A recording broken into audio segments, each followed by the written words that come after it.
Hi நண்பர்களே, பாருங்கள் எங்கள் வீட்டு சிறிய தோட்டம். மல்லிகைப்பூ, குண்டு மல்லி பார்த்தீங்களா?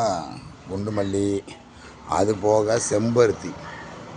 பாருங்கள் செம்பருத்தி எப்படி இதாக இருக்கு பாருங்கள். பார்த்தீங்களா?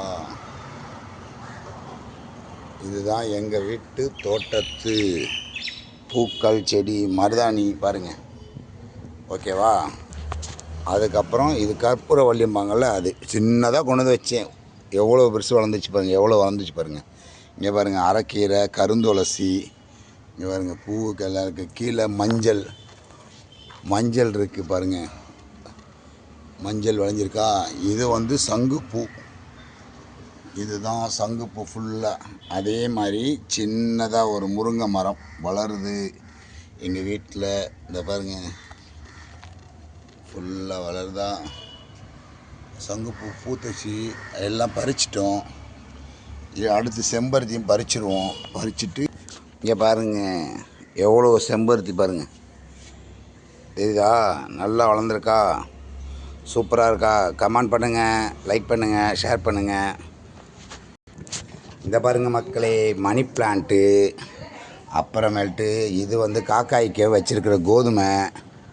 இங்கே பாருங்கள், இதுதான் பிரண்டை. எவ்வளோ ஃபுல்லாகிடுச்சு பாருங்கள்.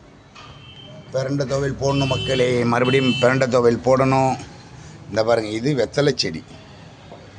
வெத்தலை ஃபுல்லாக இருக்கா? மேலே வரைக்கும் வளர்ந்துருக்கு பாருங்கள். இது வந்து திருநீர் பச்சை இலை. திருநீர் பச்சை இலை சாமிக்கு எல்லாத்துக்குமே போடலாம், வைக்கலாம். அதனால் இது திருநீர் பச்சை இலை. நான் காலையில் எந்திரிச்சோன்னே, காலையில் சாயங்காலம் 2 வாட்டியுமே போடுவேன். இது வந்து துளசி போடல.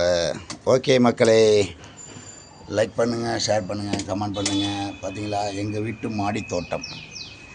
ஓகே, பாய்.